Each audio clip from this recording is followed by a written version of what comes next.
Shalom Bapak Ibu Saudara-saudari yang terkasih. Sebelum kita mendengarkan firman Tuhan, kita bersatu di dalam doa.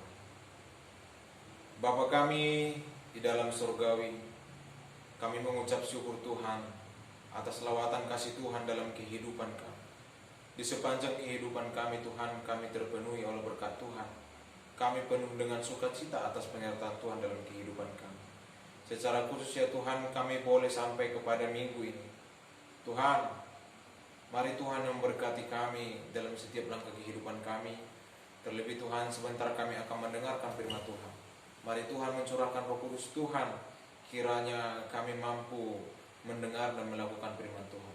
Terima kasih Tuhan, dalam Kristus Yesus kami berdoa. Amin. Shalom Bapak Ibu, saudara-saudari yang terkasih, dimanapun saat ini kita berada. Tentu kita selalu mengucap syukur atas penyertaan Tuhan dalam kehidupan kita. Terlebih dalam minggu ini Bapak Ibu, kita akan masuk kepada Minggu Palmarum.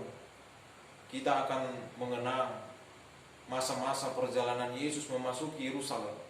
Kita juga akan mengenang bagaimana kesesakan Yesus itu, bagaimana kesengsaraan Yesus sebelum ia disalibkan.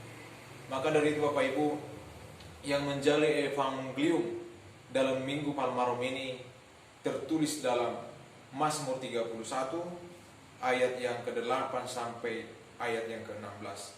Mazmur 31 ayat yang ke-8 sampai 16. Bapak Ibu saudara-saudari yang terkasih dimanapun kita berada, mari kita membuka Alkitab kita dan kami akan membacakan dari sini. Mari kita sama-sama mendengarkan. Aku akan bersorak-sorak dan bersukacita karena kasih setiamu, sebab engkau telah menilik sengsaraku, telah memperhatikan kesesakan jiwaku, dan tidak menyerahkan aku ke tangan musuh, tetapi menegakkan kakiku di tempat yang lapang. Kasihanilah aku ya Tuhan, sebab aku merasa sesak, karena sakit hati mengidaplah mataku. Meranalah jiwa dan tubuhku, sebab hidupku habis dalam duka, dan tahun-tahun umurku dalam keluh kesah. Kekuatanku merosot karena sengsaraku, dan tulang-tulangku menjadi lemah. Di hadapan semua lawan-lawanku, aku tercela, menakutkan bagi tetangga-tetanggaku, dan menjadi kekejutan bagi kenalan-kenalku. Mereka yang melihat aku di jalan lari daripadaku. Aku telah hilang dari ingatan seperti orang mati, telah menjadi seperti barang yang pecah. Sebab aku mendengar banyak orang berbisik-bisik, ada kegentaran dari segala pihak. Mereka bersama-sama bermufakat mencelakakan aku. Mereka bermaksud mencabut nyawaku. Tetapi aku kepadamu, aku percaya, ya Tuhan, aku berkata, Engkaulah Allahku. Masa hidupku ada dalam tangan-Mu. Lepaskanlah aku dari tangan musuh-musuhku dan orang-orang yang mengajar aku. Bapak Ibu saudara-saudari yang terkasih dalam Kristus Yesus, ketika kita mendengar suatu problema kehidupan, ketika kita melihat suatu kesesakan, tentu manusia tidak terlepas dari hal problema kehidupan Bapak Ibu. Di tengah kuantitas manusia di dunia ini, tentu problema kehidupan akan hadir bagi mereka. Mungkin saja Bapak Ibu problema kehidupan itu berganti-ganti. Yang pada intinya problema kehidupan setiap umat manusia tidaklah pernah sama. Demikianlah Bapak Ibu dalam hal evangelium kita pada saat ini.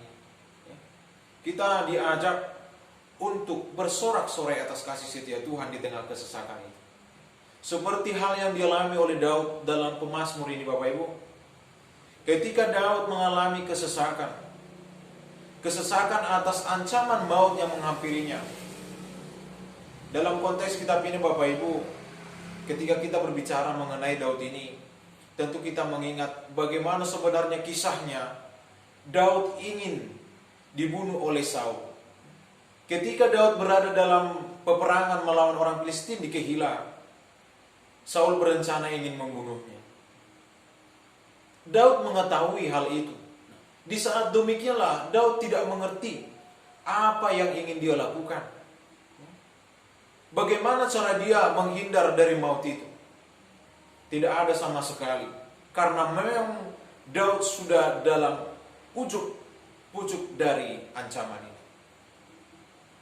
Yang perlu kita lihat dari sini Bapak Ibu, saudara-saudari yang terkasih, Daud melakukan doanya. Mengapa Daud melakukan doa Bapak Ibu? Memang Daud sudah percaya akan pengalaman penyertaan Tuhan, kasih setia Tuhan dalam kehidupannya. Sehingga di tengah kesesakannya itu, sehingga di tengah ancamannya itu, Daud berdoa kepada Allah. Kiranya Allah melepaskannya. Itulah salah satu yang menjadi jaminan bagi kehidupan Daud. Sehingga dikatakan di ayat 8 Bapak Ibu, aku akan bersorak-sorak dan bersukacita karena kasih setiamu. Bapak Ibu, saudara-saudara yang terkasih, dikatakan di sini ada kasih setia Tuhan.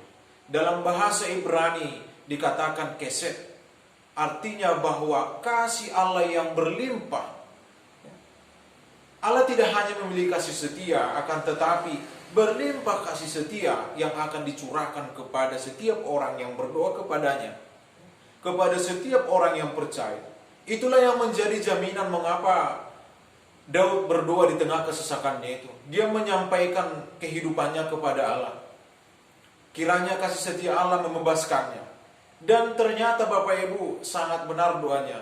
Di tengah kesesakan dan doa yang diberikannya, Daud dilepaskan. Dalam ayat 9 dikatakan bahwa dan tidak menyerahkan aku ke tangan musuh, tetapi menegakkan kakiku di tempat yang lapang. Daud tidak diserahkan kepada tangan Saul supaya Daud itu dibunuh. Akan tetapi Daud dibantu oleh Allah melepaskan diri dari musuhnya dan menempatkannya di tempat yang aman, yang jauh dari musuh-musuhnya. Sungguh besar Bapak Ibu doa dari Daud ini. Artinya hanya doa yang dia lakukan di tengah kesesakannya. Demikianlah betapa besarnya doa orang percaya itu. Daud merupakan orang yang sangat percaya, sehingga di tengah kesesakannya itu dia berdoa. Bapak Ibu saudara-saudara yang terkasih, ketika Daud berdoa, berkat Tuhan melimpah dengan menyelamatkannya dari maut itu. Seperti halnya yang dijanjikan Allah kepada Abraham. Bapak orang percaya itu, bahwa Allah akan memberkati Abraham dan akan memberkati keturunannya. Karena kasih setia Tuhan itu tiada berkesudahan. Setiap hari selalu baru kasih setia Tuhan itu. Setiap dalam problema kehidupan selalu baru. Maka doa orang percaya itu akan diberikan. Namun dalam konteks ayat ini Bapak Ibu, doa orang yang tidak percaya itu sangatlah tidak diinginkan oleh Allah. Mengapa tidak diinginkan Bapak Ibu? Orang percaya yang dimaksudkan oleh Allah di sini adalah seperti dalam orang yang tidak percaya yang dimaksudkan oleh Allah di sini, yaitu dalam Ulangan 12 ayat 31. Dalam Ulangan 12 ayat 31 di sana dikatakan, manusia itu telah menggantikan Allah dalam kesesakannya. Manusia menggantikan Allah sebagai sumber berkat. Manusia sangat tidak percaya kepada Allah, sehingga para manusia dalam konteks Ulangan 12 ayat 31 mengorbankan anaknya laki-laki, mengorbankan anaknya perempuan untuk dewa, supaya dewa memberkati. Hal inilah yang dibenci oleh Allah Bapak Ibu saudara-saudara yang terkasih, sehingga Allah tidak berkenan kepada orang yang tidak percaya ini. Sebenarnya Allah tidak membenci manusia, akan tetapi yang Allah benci adalah tindakannya, perilakunya yang menyembah berhala dan menduakan Allah. Dalam ayat 7 dalam perikop ini Bapak Ibu sangat jelas dikatakan bahwa pemazmur mengatakan seperti ini. Engkau benci kepada orang-orang yang memuja berhala yang sia-sia, tetapi aku percaya kepada Tuhan. Allah sangat membenci orang-orang yang menggantikan Allah sebagai sumber berkat. Allah sangat membenci manusia ketika manusia itu menyembah berhala. Bapak Ibu, dilanjutkan dalam ayat 10 sampai 14 Bapak Ibu. Dalam ayat ini betapa pemazmur di sini ingin menceritakan bagaimana sebenarnya problema kehidupannya, bagaimana sebenarnya kesesakannya itu. Dalam ayat 10 dikatakan seperti ini Bapak Ibu. Kasihanilah aku ya Tuhan, sebab aku merasa sesak, karena sakit hati mengidaplah mataku, meranalah jiwa dan tubuh. permohonan yang sangat dalam diberikan oleh pemazmur di sini. Permohonan yang begitu sakit di tengah kesesakannya itu, sangat meminta suatu pertolongan.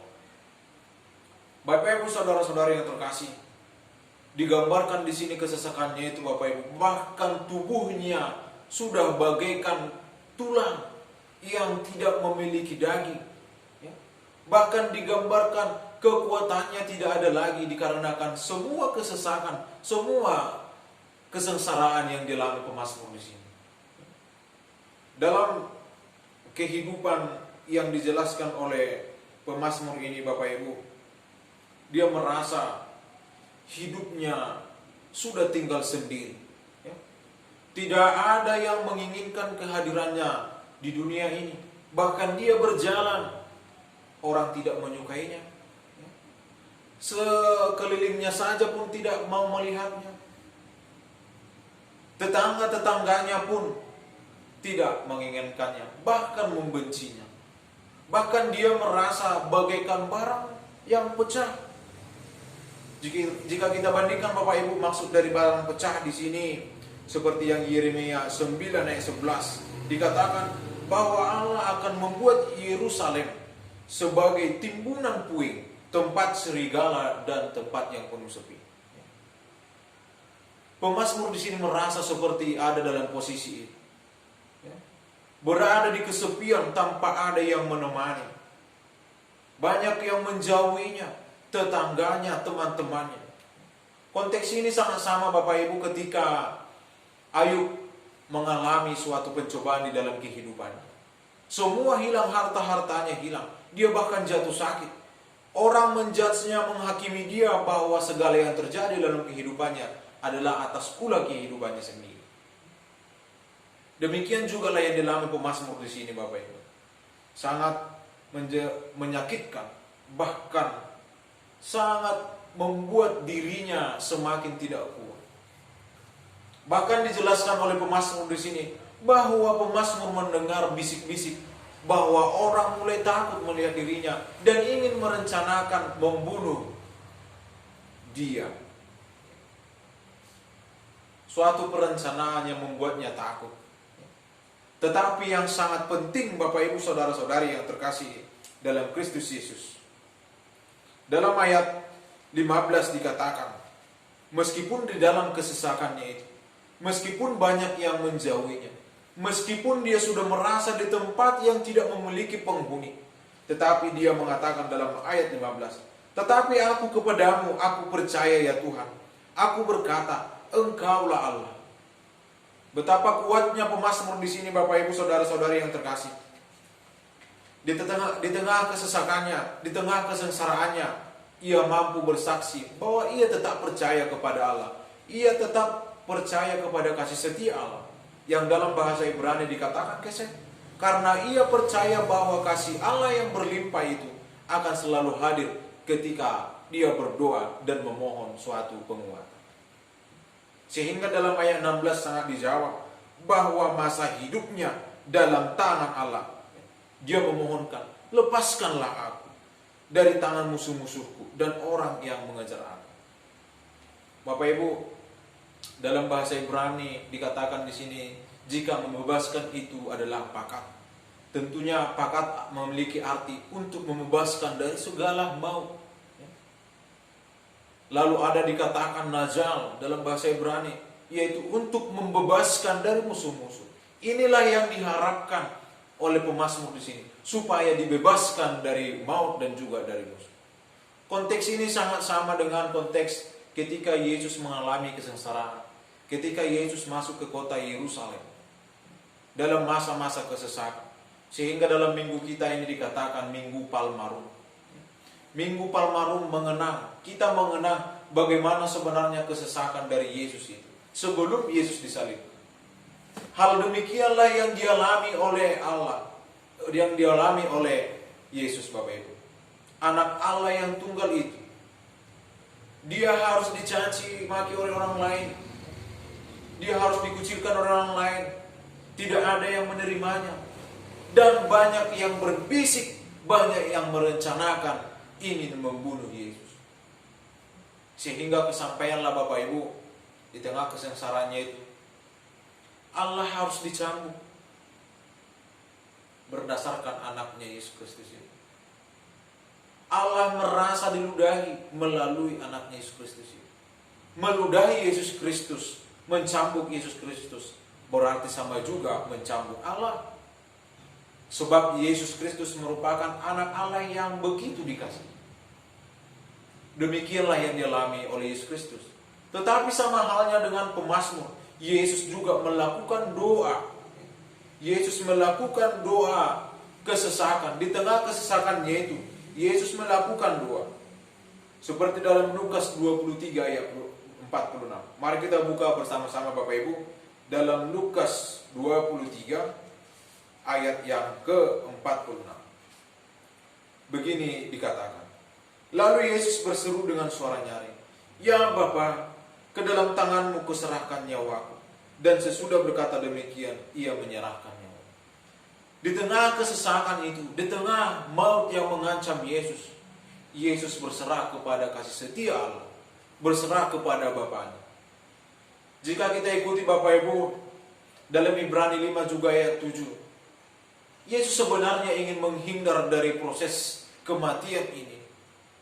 Ya. Tetapi hal yang perlu dilihat adalah Yesus berserah. Ya. Yesus berdoa kepada Allah. Kiranya kehendak Allah lah yang terjadi dalam kehidupannya. Di tengah dua kesesakannya itu Bapak Ibu, maka Allah memberi kekuatan. Yesus dikuatkan untuk menjalani. Betapa sakitnya Bapak Ibu di tengah kesengsaraan Bapak oleh Yesus ini. Sungguh sakit yang dialami oleh Yesus. Sangat sakit. Akan tetapi segalanya itu demi kita semua, demi umat manusia. Allah harus sengsara demi dosa kita. Untuk itu dalam Minggu Palmarum ini kita diajak untuk mengenang kesengsaraan itu. Tidak cukup hanya mengenang Bapak Ibu Saudara-saudara yang terkasih. Akan tetapi melalui evangelium ini kita diajak untuk berefleksi Bapak Ibu. Yang pertama Bapak Ibu Saudara-saudari yang terkasih, hal yang perlu kita refleksikan. Sebagaimana pemazmur Daud itu melayangkan atau menjadikan doa itu sebagai hal yang utama di dalam kesesakannya. Doa yang penuh kepercayaan, percaya dengan kasih setia Allah. Demikianlah dalam kehidupan kita yang Bapak Ibu. Apapun dalam permasalahan yang kita hadapi, yang pertama kita harus lakukan adalah berdoa. Kita harus percaya kepada kasih setia Allah.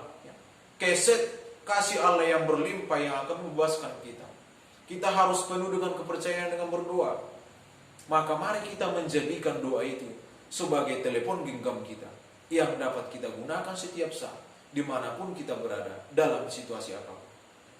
Yang kedua Bapak Ibu, di dalam kehidupan kita ini, walaupun banyak yang menjauhi kita, walaupun banyak yang mengucilkan kita, walaupun banyak yang ingin menindas kita, walaupun banyak problema kehidupan kita, suatu hal yang perlu kita percaya, dan itu yang pasti, kasih setia Tuhan, pertolongan Tuhan tidak akan meninggalkan kita. Meski orang mengucilkan kita, tapi Allah akan mengangkat kita. Meski orang ingin berniat membunuh kita, meski orang berniat ingin menindas kita, tapi percayalah bahwa Allah, Yesus Kristus, tidak akan menyerahkan kita ke dalam musuh kita. Akan tetapi Allah, Yesus Kristus, akan menuntun kita ke jalan yang lebih baik lagi dan menempatkan kita ke tempat yang aman. Bapak Ibu Saudara-saudari yang terkasih, terlebih pada saat ini dalam situasi wabah COVID-19 yang tidak kunjung usai, jangan pernah berpikir Bapak Ibu bahwa Allah tidak bekerja, bahwa Yesus tidak bekerja di tengah kesesakan kita menghadapi wabah COVID-19 ini. Tapi percayalah dalam kehidupan kita bahwa kita akan melihat suatu kebahagiaan, suatu rencana indah yang akan mengangkat kita semua. Dan Tuhan akan menanggalkan dalam sisi kehidupan kita ini semua, virus corona ini. Maka mari kita berdoa, mari kita percaya bahwa kasih setia Tuhan sanggup memulihkan kehidupan kita, sanggup untuk memberkati kita, dan sanggup untuk membebaskan kita. Amin. Bapak, Ibu, saudara-saudara yang terkasih, kalian Tuhan menyertai kita selalu dimanapun kita berada. Mari kita semua selalu berdoa dan selalu percaya dan mengimani Yesus Kristus. Shalom, kita bersatu di dalam doa. Allah Bapa kami yang bertata dalam kerajaan surga, terima kasih Tuhan. Tuhan telah memberikan anak Tuhan yang Allah kasih, anak Tuhan yang Engkau kasih, supaya mampu membebaskan kami. Yesus telah sengsara demi kami, tapi kami percaya melalui Yesuslah Engkau menyatakan, Engkau menampakkan, Engkau memperlihatkan kasih setia Tuhan yang berlimpah. Tuhan, di tengah kehidupan kami ini, ajar kami selalu, berikan kepada kami Roh Kudus Tuhan, yang menuntun kami untuk memperlakukan kehidupan kami lebih baik lagi, terlebih memuji memuliakan Engkau di tengah segala problema kehidupan kami. Terima kasih Tuhan, banyak dosa yang kami perbuat, kami mohon ampun, dan kami mohon Tuhan yang selalu menghapuskan dosa kami. Dalam Kristus Yesus kami berdoa. Amin.